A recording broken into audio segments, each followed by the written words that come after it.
Bonjour, moi c'est Audrey, conseillère emploi-orientation chez Equiresources. Je vous retrouve pour une nouvelle saison de notre podcast Le Cheval des métiers, mettant à l'honneur les professionnels de la région d'excellence du cheval pour la filière que constitue la Normandie. Pour cette 4e saison, notre objectif demeure de vous faire découvrir les métiers de la filière équine dans toutes leurs variétés. Rattachée à l'IFCE, notre équipe s'investit pleinement auprès de l'Observatoire des métiers et des formations de la filière équine, qui mène un travail d'analyse des tendances de l'emploi et de la formation, mais aussi auprès du Conseil de l'emploi et de la formation, réunissant l'ensemble des acteurs de la filière équine. En effet, notre mission chez Equiresources est de vous accompagner dans votre orientation puis votre insertion professionnelle. Pour cela, nous diffusons plus de 3500 offres d'emploi, d'apprentissage et de stage chaque année sur notre site. Afin de vous permettre d'avoir une connaissance la plus large possible des métiers du cheval, nous vous proposons un partage d'expériences avec des professionnels normands passionnés et passionnants qui vous partageront leur parcours, leur quotidien, leurs conseils et le regard qu'ils portent sur l'évolution de leur métier.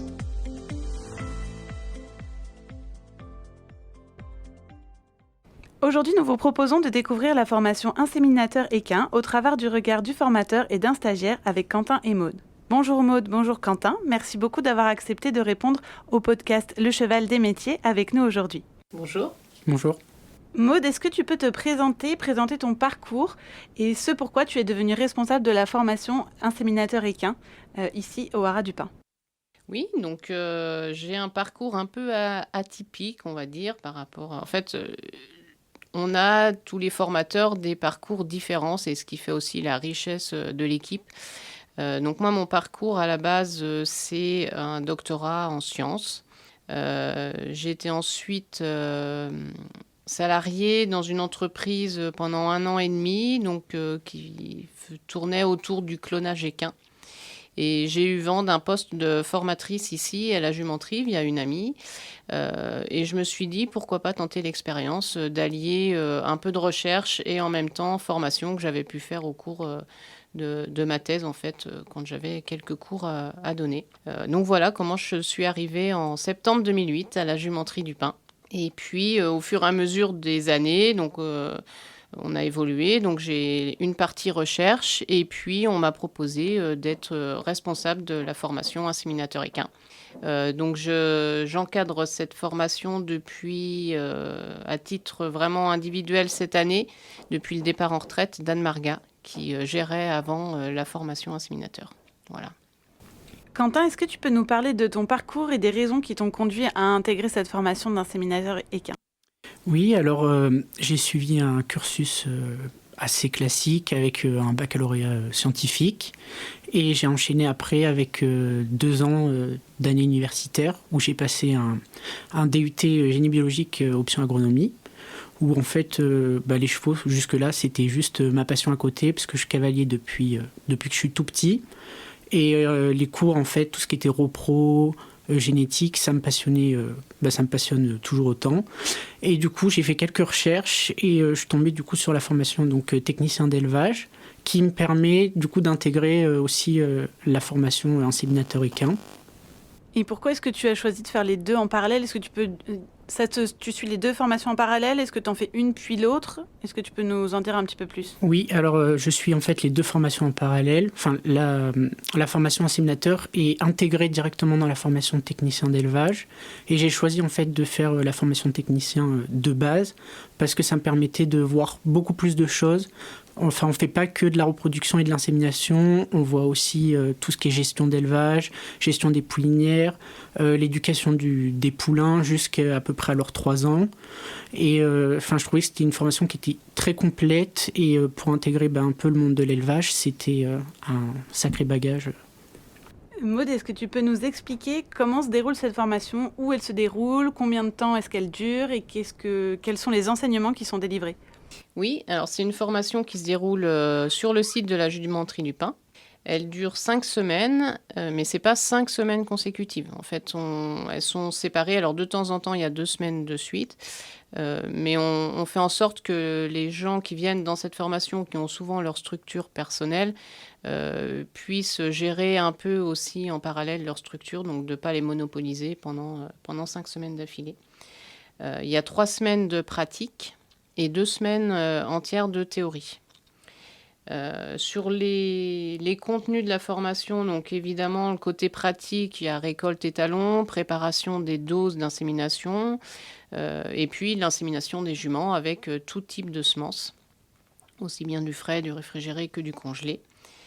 Et puis sur les semaines théorie, on aborde un peu tout ce qui est physiologie de la reproduction évidemment, donc aussi bien le côté femelle que le côté mâle. Il y a des cours sur l'hygiène, la prévention des maladies, on a la réglementation évidemment de la monte, l'insémination, tout ce qui est identification.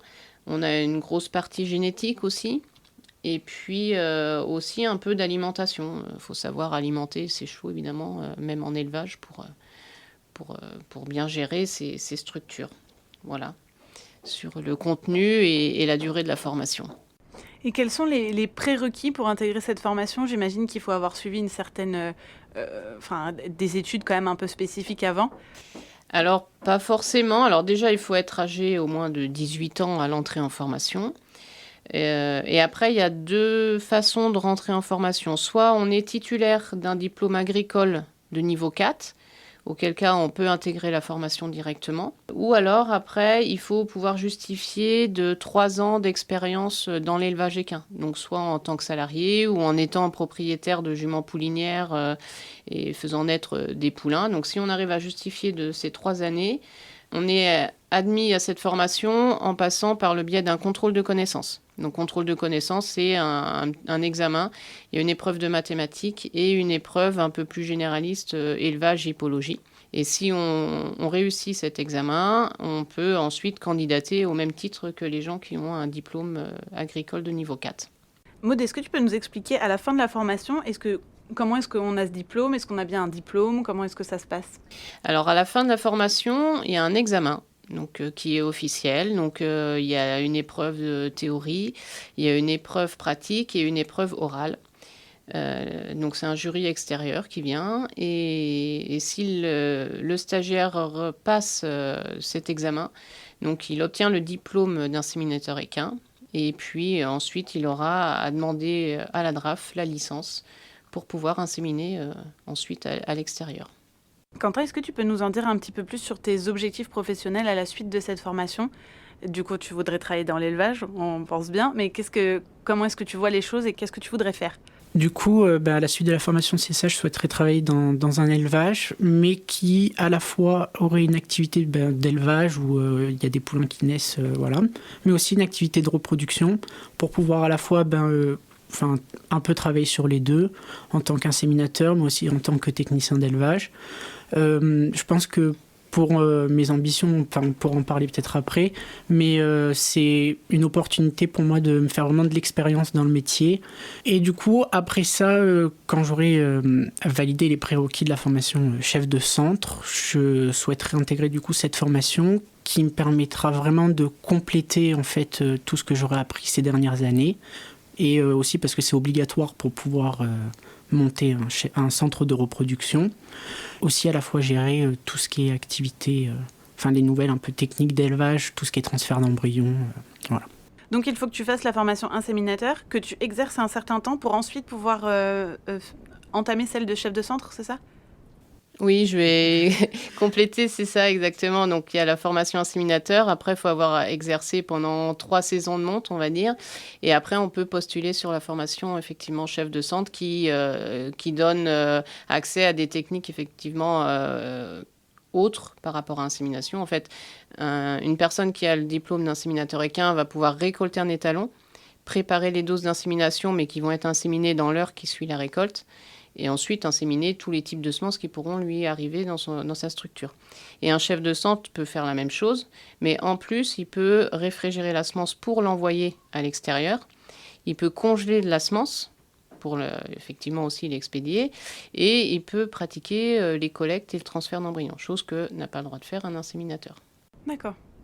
Est-ce que tu peux nous en dire un petit peu plus, tous les deux, du coup, sur justement toutes ces possibilités différentes en fait qu'il existe, parce que quand on dit insémination, on a l'impression que c'est forcément quelque chose qui n'est pas pris sur le moment à l'étalon et tout de suite inséminé dans la jument. Et en fait, si. Donc, est-ce que vous, tous les deux, vous pouvez nous expliquer un petit peu tout ce qui existe, tous les types de semences. Tous les types de semences qu'il y a différents. Alors, il y a la semence qu'on appelle immédiate ou fraîche. Donc, c'est la semence qui sort de l'étalon et qui va être inséminée dans la jument dans l'heure qui suit. Après, on a la possibilité de réfrigérer la semence, c'est-à-dire la descendre à 4 degrés, ce qui va permettre de la transporter sur des plus longues distances et avec un timing différent. Donc, on a le réfrigéré qui va être 6 heures, par exemple, 24 heures. Et puis après, la semence peut même attendre jusqu'à 48 heures avant d'être inséminée. Et puis après, on a le congelé. Et là, dans le congelé, on diffère aussi bien dans le temps et dans l'espace l'insémination. À partir du moment où on est dans l'azote liquide, à moins 196 degrés, la semence peut attendre des années avant d'être inséminée et peut être acheminée aussi bien, évidemment en fonction du sanitaire, mais dans des pays extérieurs à la France. Il y a différentes façons de préparer en fait les doses d'insémination, que ce soit du congelé, du réfrigéré ou de l'immédiat. Quentin, est-ce que tu peux nous en dire un petit peu plus sur comment est-ce que tu vois ta carrière et l'évolution de ta carrière? Où est-ce que tu te vois dans 10 ans? Qu'est-ce que tu souhaites faire après cette formation? Alors, dire où je serai dans 10 ans, c'est un peu compliqué, mais je sais que j'espère en tout cas que je pourrai commencer à lancer un peu mon activité, donc à la fois de l'élevage, et si j'arrive à passer mon certificat de chef de centre, j'espère pouvoir proposer différents services en fait dans ce domaine-là, donc que ça soit de l'insémination avec en tant qu'inséminateur, mais aussi de la commercialisation de semences ou tout ce qui est transfert d'embryons, voilà. Et puis même, je pense qu'en tant qu'éleveur, posséder ce bagage-là, c'est un plus aussi, parce que déjà ça permet de réduire les coûts pour élever. Mais ça permet aussi de voir différentes choses et un peu de diversifier son activité. Tous les deux, est-ce que vous pouvez nous dire si c'est pour vous un métier qui recrute et s'il y a des possibilités d'évolution? Comment est-ce que vous voyez un petit peu les choses? Alors, est-ce que c'est un métier qui recrute? Oui, il y a de la demande. Il y a des centres qui recherchent des inséminateurs. Après, ce qu'il faut savoir, c'est que c'est un métier qui est saisonnier. La saison de monte, elle va commencer, on va dire, de mi-février. Et puis, quand on arrive fin juillet ou en tout cas à la fin de l'été, le gros de l'activité est passé. Donc après, c'est pour ça que c'est bien d'avoir d'autres facettes aussi et d'autres compétences. Si on veut être embauché à l'année sur une structure, il ne faut pas être juste inséminateur et savoir faire que ça, quoi. Du coup, oui, c'est un domaine qui recrute. La possibilité avec la formation de technicien d'élevage, c'est que comme elle a dit Maud, c'est que quand la saison de monte est terminée, si tu n'es qu'inséminateur, tu peux te retrouver un peu bloqué. Et l'opportunité là, c'est que par exemple, pour ma part, à la fin de la saison de monte, je peux prendre des postes de technicien, même de responsable d'élevage dans ces structures-là pour après gérer le suivi des poulinières durant toute la période hivernale. Oui, ça te permet d'avoir plusieurs cordes à ton arc et de pouvoir travailler toute l'année sans juste avoir du travail pendant la saison de monte. Voilà, c'est ça. C'est ça, les présentations aux ventes, le sevrage. Oui, toute la partie commercialisation. Oui, puisqu'il y a une partie dans la formation élevage et donc manipulation. C'est ça, manipulation des poulains dans la formation, oui. Vous avez commencé d'ailleurs par la formation sevrage, donc les manipulations au moment de la séparation mère-jeune, quoi. Donc c'est vrai que c'est un plus, hein, c'est sûr. Oui, c'est très complet, ça permet vraiment de faire plein de choses en fait, et pas juste de se dire je sais inséminer les juments et je vais faire que ça toute la journée. C'est vraiment une formation qui est très complète pour permettre de travailler dans tous les domaines de l'élevage en fait. Exactement, oui. Et je rajouterais aussi par rapport à la formation inséminateur équin, donc oui, il y a un potentiel de recrutement et on a beaucoup en fait de candidats qui viennent aussi parce que de plus en plus, soit il y a des centres qui ferment où ils se retrouvent un peu isolés dans leur environnement et plutôt effectivement pour diminuer les coûts, d'emmener les juments à l'insémination dans des centres qui sont un peu loin finalement. D'autant plus quand c'est des juments suités, ils préfèrent faire la formation au final et puis inséminer leurs juments chez eux directement. Donc on a beaucoup de candidats avec ce profil-là aussi, finalement. Est-ce que vous pouvez nous en dire un petit peu plus sur la particularité de la formation, justement, qui est dispensée ici à la Jumenterie du Pin ? Oui, alors la première particularité, c'est qu'on est le seul centre qui dispense cette formation en France. Alors, il faut savoir que la France, on a cette chance, en fait, de pouvoir avoir ce diplôme, finalement, et ce certificat, ce qui n'est pas forcément valable dans les autres pays européens autour de nous. Dans les autres pays, c'est plutôt réservé aux vétérinaires, l'acte d'inséminer. Donc, on a cette chance en France de pouvoir faire ça en étant non vétérinaire. Et puis, après, je dirais une autre particularité de la formation, c'est quand même tout l'aspect pratique et le troupeau de juments et d'étalons qui est dédié à la formation, donc avec des étalons qui sont des étalons d'école un peu, hein, et puis pareil pour les juments. Donc ça, c'est un plus. L'avantage, moi, que j'ai trouvé à cette formation, c'est les locaux déjà, enfin, le lieu, les installations qui nous y sont proposées pour pouvoir apprendre, mais aussi les formateurs. On a des formateurs avec des profils tous différents, que ce soit des chercheurs, des vétérinaires ou des personnes qui ont exercé sur le terrain pendant des années. En termes d'échange avec eux, c'est hyper enrichissant parce qu'ils ont tous quelque chose à apporter. C'est une formation qui, comme on l'a dit, unique parce que déjà, il n'y a que ce centre-là qui le propose, mais aussi par la composition des cours qu'on a, ce qui nous est proposé.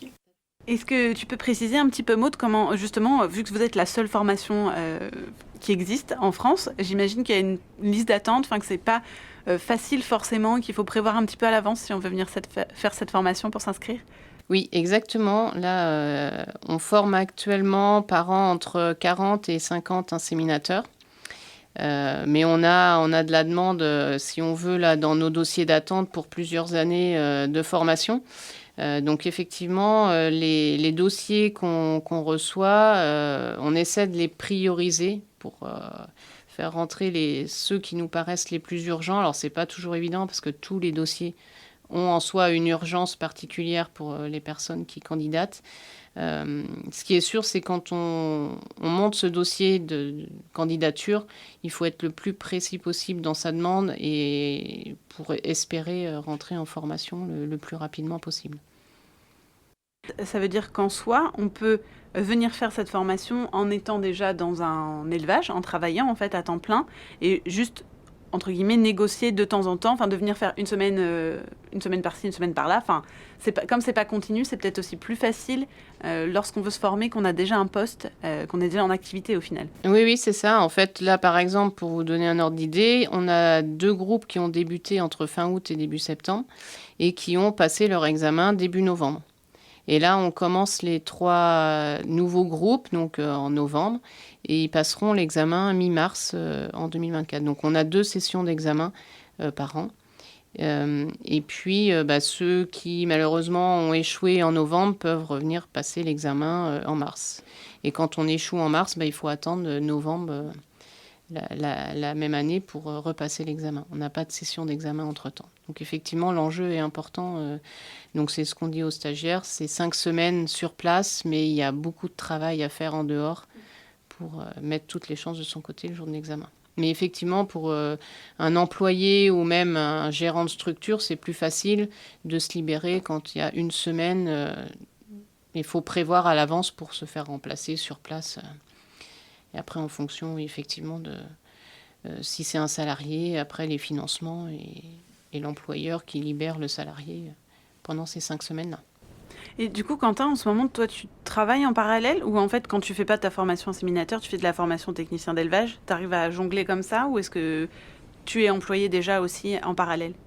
Alors, je suis pas employé. Du coup, quand je suis pas en formation inséminateur, je suis sur la formation technicien d'élevage.